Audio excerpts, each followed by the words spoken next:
saya. Coba? Al-Karna Manulung. Assalamualaikum warahmatullahi wabarakatuh. Pak, mengenai tradisi Momowati Bagas atau dimaksudkan Ya. Pak, apakah dalam masyarakat Kota Abang tradisi Momowati Bagas masih digunakan sampai sekarang, Pak? Itu sudah pasti. Karena bagi orang Batak itu ya Momowati Bagas itu adalah semacam ucapan syukur. Cuma memang akhir-akhir ini kalau di kota besar misalnya itu sudah banyak diabaikan karena memang mereka beli rumahnya sudah jadi atau perumahan-perumahan tertentu jadi agak jarang. Tapi kalau dia yang membangun sendiri dengan upaya sendiri dan sebuah kebanggaan, biasanya masih ada. Ya. Masih. Sejak kapan masyarakat Kota Abang melaksanakan tradisi Momowati Bagas? Tentu dari dulu ketika orang Batak, masyarakat Batak itu tahu bersyukur atas itu rahmat Tuhan, maka mereka sudah melakukan tradisi Momowati Bagas itu yang berkombinasi dengan acara-acara keagamaan. Kalau saya tahu dulu tidak ada pernah yang ngobrol seperti itu. Bagaimana rangkaian tahapan dari tradisi ini? Rangkaian acara untuk Momowati Bagas itu biasanya dilakukan dengan yang pertama niat sebetulnya setelah rumahnya, karena Momowati Bagas itu adalah masuk rumah baru. Tentu rumah baru itu adalah rumah yang dia bangun sendiri dari hasil jerih payahnya. Kalau itu hibah kepada dia, agak jarang istilah Momowati Bagas. Ada sih acara misalnya itu syukuran. Kalau misalnya seseorang ada rezeki dapat rumah baru misalnya, itu sebatas syukuran dan tidak istilahnya seheboh kalau dalam tradisi Batak Momowati Bagas. Tahapannya yang pertama niat, yang kedua memberitahukan kepada istilahnya para pihak atau yang patut akan hadir di situ. Nah, kalau itu sudah selesai dan sudah cocok, kemudian ya tentu persiapan dalam artian oleh hasuhutun lah istilahnya, atau yang punya atau pemilik rumah, untuk persiapan biasalah untuk makanan dan seterusnya. Karena nanti di dalam acara itu ada juga acara-acara yang memang harus diterima baik secara fisik maupun non fisik. Misalnya secara fisik nanti ada yang menerima ulos, ada yang memberikan deke, dan hasuhutun nanti biasanya menyediakan namanya tudu-tudu sipanganon. Persiapan-persiapan ini kalau sudah selesai, termasuk mengundang rohaniawan dari gereja, misalnya kalau di orang Kristen.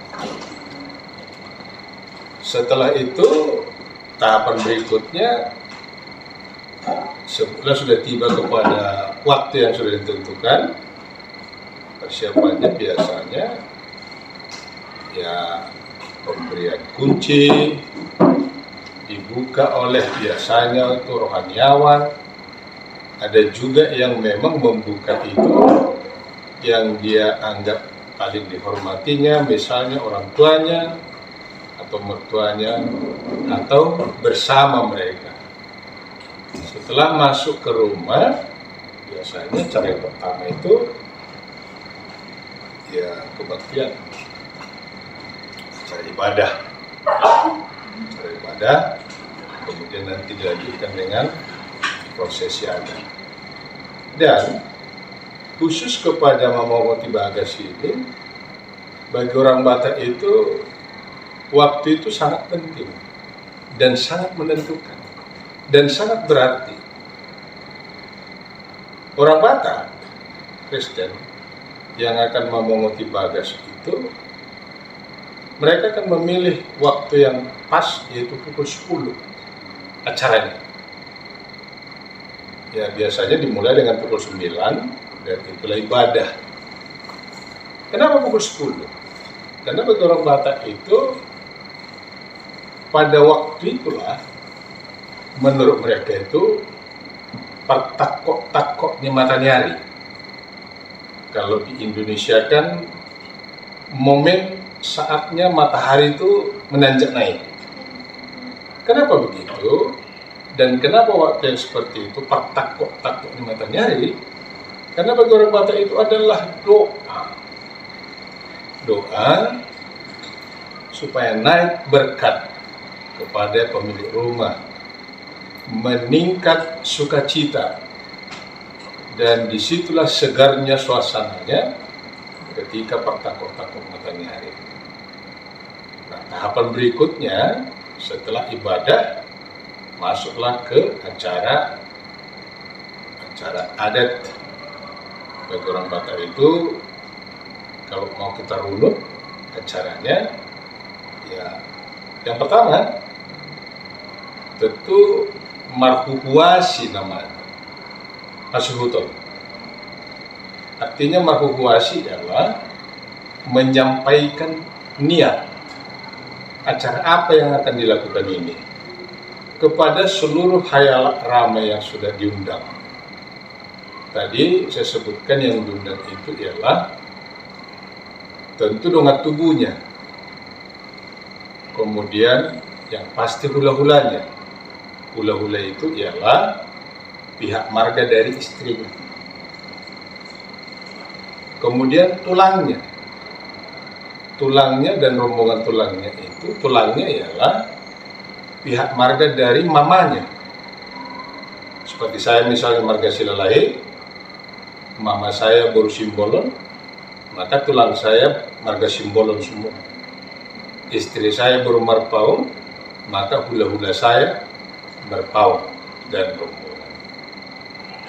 Kemudian dongan sahuta. Kalau di Medan ini biasanya STM itu. Dongan sahuta itu teman sekampung kalau di Indonesia. Itu harus ada di situ. Ditambah tadi dengan boru. Boru itu biasanya, boru ialah pihak yang mengambil adik perempuan kita, atau pihak yang mengambil perempuan dari marga kita. Macam saya Silalahi. Kalau ada marga Siregar misalnya mengambil boru Silalahi, bagi saya dan bagi kita itu adalah boru dan pamuru di kita. Jadi itulah pada umumnya diundang, ditambah dengan ya kalau ada misalnya rekan kerja, sahabat dan seterusnya. Dan ya biasanya kapasitasnya ya tidak terlalu semua. Kalau diundang semua kan misalnya marga Marpaung, kalau saya misalnya masuk rumah baru, sekota Medan ini kita mungkin semua. Ya taksasinya kira-kira ya 100 paling banyak lah kira-kira gitu. Dan atau ya setidaknya muat rumah yang sudah dibangun dan akan ditempati. Tahapan berikutnya ialah masih panganon. Setelah marhuhuasi tadi masih panganon. Tetapi sebelum masih panganon itu biasanya disampaikanlah dulu namanya tudu-tudu nisi panganon. Apa itu tudu-tudu nisi panganon? Bagi orang Batak, bahwa menyampaikan makanan itu formalnya bisa melalui tudu-tudu nisi panganon, yaitu semacam ya kalau di orang Batak itu babi, kalau dia orang Batak dan itu Muslim misalnya, bisa juga dengan kambing. Nah, kambing yang memang mereka bersepakat dan yakini bahwa itu tidak melanggar norma-norma agama, dan itu pernah terjadi, dan itu disampaikanlah kepada hula-hula. Itu namanya Tribunisi Panganut yang sudah diatur sedemikian rupa sehingga membentuk satu situasi seperti apa adanya ternak itu sebelumnya. Kemudian suhud ini atau yang punya rumah hajatan ini, dia akan menerima semacam pemberian dari hula-hulanya dan tulangnya, yaitu apa? Deke. Deke mereka sampaikan, dan berikutnya ulos yang diselempakkan dan diuloskan kepada suhud tadi. Ada juga berikutnya membayar sikirni tondi. Apa sikirni tondi? Yaitu beras yang ditaruh sebelumnya di piring, kemudian ditaruh di atas kepala daripada kedua suhud tadi, suami dan istrinya. Biasanya kalau ada anak-anak, pada anak juga disampaikan. Baru marsi panganon, makan bersama. Habis makan bersama, ada tahapan berikutnya yaitu membagi perjabaran, pembagian jambar namanya. Jambar itu apa? Bagian-bagian potongan dari tudu-tudu di si panganon tadi. Misalnya kalau dia misalnya babi atau lomok namanya, maka dari bagian-bagian tertentu itu nanti ada yang akan disampaikan kepada para pihak tadi yang dihormati, misalnya hula-hula, tulang, dongan sahuta atau STM, pamuruan, dan lain-lain semuanya. Semua dapat. Semua dapat. Setelah itu makatai, mandokotata, atau memberi ucapan syukur dan ucapan selamat kepada kedua suhud atau kepada asekuton yang tadi. Setelah itu selesai, sebelum ditutup biasanya ada istilahnya memberikan pasituak natonggi kepada hayat ramai oleh kedua orang ini tadi, suhud tadi yang punya rumah dan hajatan ini, kepada semua yang datang. Kalau kepada yang para pihak tadi, hula-hula, tulang, itu sudah pasti, biasanya agak gede itu. Dan kepada dongakuta dan yang diundang yang datang yang ramai itu, biasanya dikasih lah misalnya pas itu datang kita 5.000 atau 10.000 atas setiap orang yang datang. Kemudian ditutuplah dengan doa. Itulah penutup.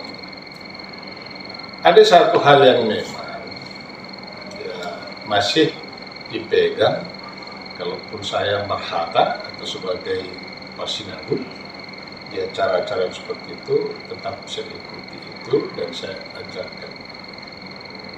Entah itu tradisi, entah itu ya keyakinan, entah itu misalnya, tapi turun-temurun tuh hasuhuton selama satu hari itu diingatkan dari tua-tua atau orang tua untuk ya tidak mengeluarkan uang dari kantongnya, dompetnya selama satu hari. Dan kepada keluarga ini diingatkan dari tua-tua untuk selama 3 hari berturut-turut tidak boleh buang sampah tuh sembarangan tuh. Itu pula kalau yang saya ingat dulu diperdakan begitu atau diingatkan begitu untuk tidak membuang sampah selama 3 hari. Bagus juga sih menurut saya, sih ada unsur ya ramah lingkungan ya jadinya kan, untuk tidak mencemari. Jadi bagaimana kalau misalnya ya dalam pesta itu sampah pasti dong. Nah, itulah disikapi lah itu untuk dikumpulkan dulu dan disamakan. Bahkan kalau dulu di kampung-kampung, saya ingat masih itu, ya biar aja nggak usah disapu tuh. Beras tadi yang sudah dihambur-hamburkan begitu, bukan dihamburkan sih, yang ditaruh di kepala atau di apa, ada juga sih dihamburkan gini. Waktu mereka masuk, hula-hula masuk, dipanggil hula-hula masuk itu setelah buka oleh pendeta, terus masuklah semua, baru dipanggillah rombongan hula-hula dan tulang itu. Mereka kan bawa beras nih, jadi waktu mereka masuk, dikasihnya boros itu di kepalanya. Dan setelah itu dihamburkan, horas itu berarti dihamburkan. Nah, inilah yang dikatakan orang tua itu nggak usah disapu, kan begitu. Supaya itu berkah, jangan langsung terus keluar. Nah, termasuk tadi filosofinya nggak boleh keluar dari kantong dulu, supaya nanti ya suatu saat atau kemudian hari kamu tidak melulu mengeluarkan gitu. Jadi seperti itu. Itulah kira-kira prosesinya sudah lengkap. Yang saya ingat terjadi di kampung dan yang ada saya lakukan dulu di Medan sebagai marhaba. Selanjutnya itu, menurut Bapak, bagaimana upaya yang dilakukan untuk mempertahankan tradisi tersebut seiring dengan perkembangan zaman? Tadi kan saya awali bahwa itu niat. Banyak generasi muda yang sekarang ini, dongan ngau poso, atau generasi muda, saya katakan, tidak melakukan itu karena memang niatnya nggak ada. Nah sekarang niatnya nggak ada karena dia juga merasa bahwa itu tidak dikenalnya. Nah untuk niat itu ada sehingga itu lestari, tentu mereka harus dikenalkan itu. Dikenalkan bahwa seperti itu adalah penting bagi kita orang Batak dan khususnya orang Kristen untuk sebagai ucapan syukur. Terus satu lagi, karena saya ini kan guru itu tahu kira-kira seperti apa gestur daripada anak. Sama dengan orang-orang muda sekarang yang akan dan yang membangun rumah dan akan memongoti bagas. Kalau mereka menganggap bahwa kegiatan itu mubazir dan tidak ada artinya, mereka tidak mau tuh, enak tuh. Nah, bagaimana supaya tidak seperti itu? Maka harusnya satu, orang tua yang sudah paham dengan itu tentu mengajarkan dan memberitahu landasannya apa, tujuannya apa. Yang kedua, acara itu jangan disetting-setting sehingga seakan-akan itu terpaksa. Harus mereka sadar bahwa itu memang ya leluhur yang melakukan itu. Yes, sehingga mereka tergugah bahwa memang itu penting dan itu bukan mistis, bukan klinik ya kan, bukan juga itu istilahnya membuang duit, ya. Tetapi dari niat yang tadi turun keinginan untuk bahwa itu adalah kegiatan yang juga ucapan syukur bahwa dia sudah mempunyai penghasilan dan itulah sebagai, jadi ada unsur banyak unsurnya nanti dapat di situ. Ada kekeluargaan, ya kan? Ada unsur kekeluargaan. Kenapa? Karena ada bersatu di situ orang semua. Ada di situ unsur keikhlasan. Karena kita harus ikhlas. Ya seperti tadilah banyak pengeluaran yang harus kita buat itu. Tetapi kalau kita benefit oriented, ya pasti dia berpikir, oh ini nggak benar nih, banyak harus dikeluarkan. Jadi harus dia ikhlas tuh. Kalian bayangkan misalnya, dia akan memberikan pasituak natonggi namanya itu kepada setiap orang yang datang itu. Kalau orang misalnya ya benefit oriented akan berkalkulasi, wah kali 10.000 ini berapa orang nih udah bisa beli beras tuh, iya kan? Jadi itulah yang perlu digugah sehingga memang orang-orang yang muda-muda yang sekarang itu memahami dan itu akan lestari. Saya kira begitu.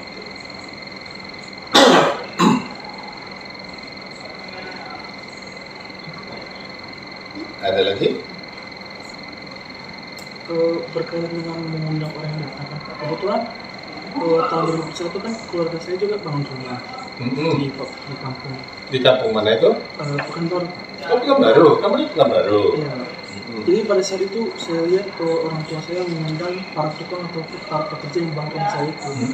Jadi kayak ada, dan kemudian saya lihat apa yang dikasih kedua orang tua saya ke para tukang itu. Kira-kira kalau di kampung gitu juga nggak, Pak? Kebetulan para tukang ini juga tinggalnya ada sekitar rumah kami juga gitu. Kira-kira di kampung ada pemberian apa itu? Bang, tahu apa lebih tepatnya sih, Pak? Tahun 2001 itu tepatnya. Jadi diberikan orang tua kepada para pekerja. Begini, setelah rumahnya selesai. Iya, pas acara itu juga.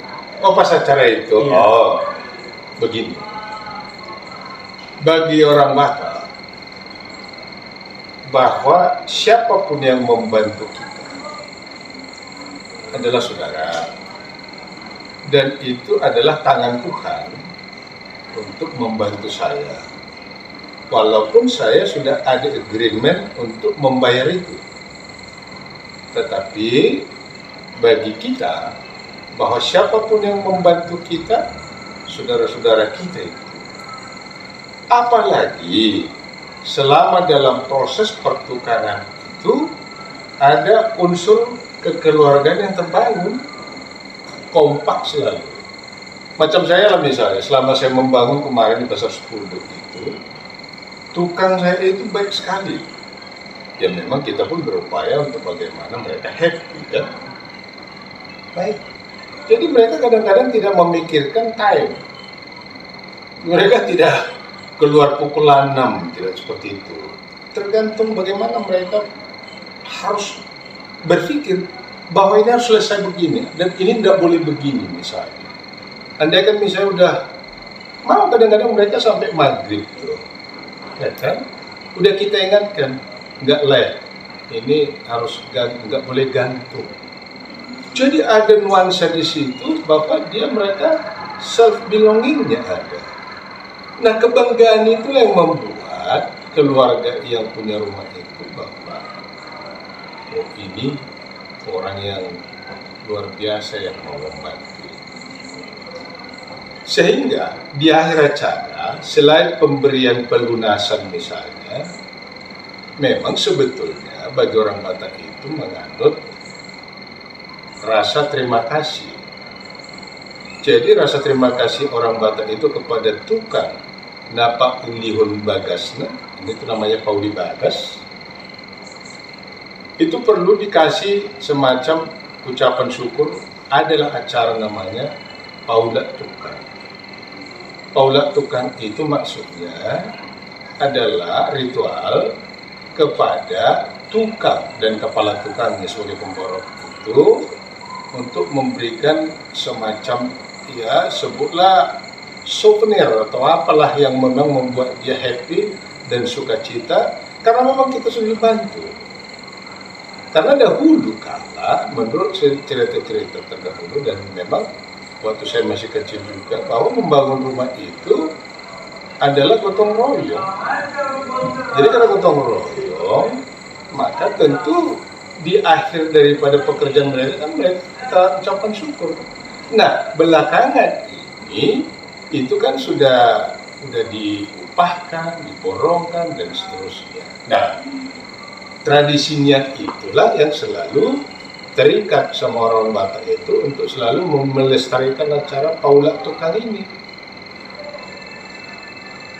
Ada yang disampaikan, ya selain ucapan terima kasih, bila mana juga ada yang memang mungkin saja tukang itu ada yang dimasukkan sesuatu yang belum tercover daripada perjanjian sebelumnya, tentu kita sebagai pemilik rumah itu harus mengetahui itu. Dan atau siapa tahu di sekitaran tempat pekerjaan dia ini, rumah kita ini, ada hal-hal yang memang masih terikat dia. Nah, itu perlu diselesaikan. Nah, kalau itu semuanya clear, ya kan kita sampaikan terima kasih. Kita kasihlah apa yang terbaik untuk dia, menurut versi kita sesuai dengan standar yang ada lah. Iya kan? Dia kan sudah kita gaji tuh. Jadi ada acara Paula tukang namanya. Nah, itu nih itu. Ya kan? Saya kira di semua begitu. Jadi kita menginginkan dia dari awal, setelah selesai juga, ya istilahnya datang nampak muka, pulang nampak punggung. Akhirnya itu. Iya kan? Nggak mungkin selesai tukang udah pulang dia nggak mungkin. Nah itu kira-kira. Jadi adab inilah yang memang diambil di sini. Saya kira.